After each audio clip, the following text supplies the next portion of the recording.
ધારાસભ્ય ચૈતર વસાવાએ છોટાઉદેપુર જિલ્લાના નસવાડીમાં ગુજરાત જોડો જનસભામાં હાજરી આપી। આમ આદમી પાર્ટીના ડેડિયાપાડાના ધારાસભ્ય ચૈતર વસાવાએ છોટાઉદેપુર જિલ્લાના સંખેડામાં ગુજરાત જોડો જનસભામાં હાજરી આપી હતી। ધારાસભ્ય ચૈતર વસાવા સહિત યુવા નેતા યુવરાજસિંહ જાડેજા પણ આ કાર્યક્રમમાં હાજર રહ્યા હતા।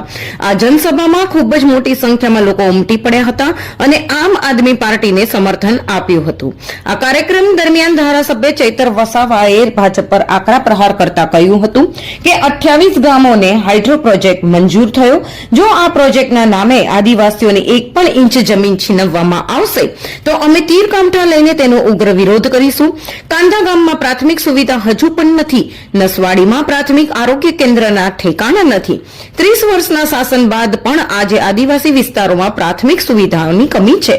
આપણે મનરેગામાં થયેલા ભ્રષ્ટાચારના મુદ્દાને શરૂઆતમાં છોટાઉદેપુર, નર્મદા, ભરૂચ જિલ્લામાંથી ઉઠાવ્યો। ત્યારબાદ નેતાઓ, તેમના પુત્રો, ભાજપના મંત્રી, સંત્રી અને કોંગ્રેસના ઉપાધ્યક્ષ જેવા નેતાઓએ જેલમાં જવું પડ્યું હતું।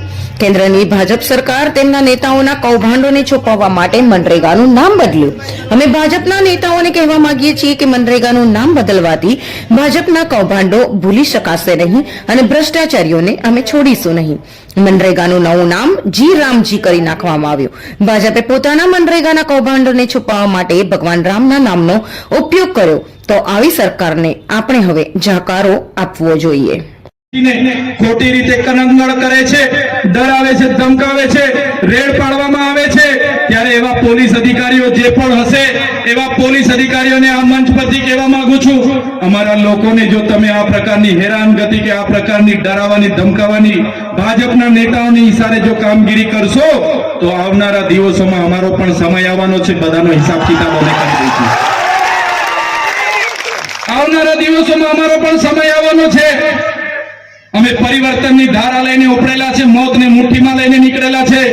અમે સરકાર બનાવીને જંપવાના છે। ત્યારે જે દિવસે સરકારો બનશે ત્યારે એ દિવસે ભાજપના ઈશારે કામ કરતા તમામ લોકોના હિસાબ કિતાબ આમ આદમી પાર્ટી કરશે।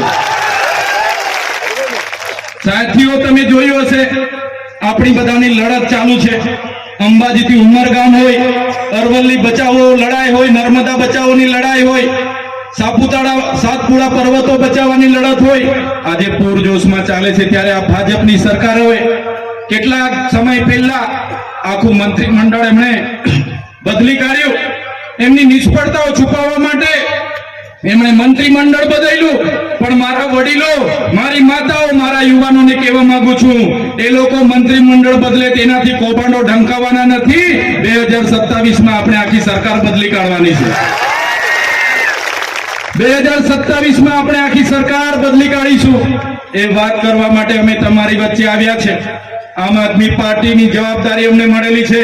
અમે તમને નેતૃત્વ પૂરું પાડવા માટે આવ્યા છે। મારા બહેનો, મારા વડીલો, યુવાનો, આવનારા દિવસોમાં તાલુકા જિલ્લામાં તમારો સમય આમ આદમી પાર્ટીને આપો અને આપણે બધા સાથે મળીને લઈએ, પરિવર્તન લાવીએ એ વિનંતી કરવા માટે આજે હું તમારી વચ્ચે હતો।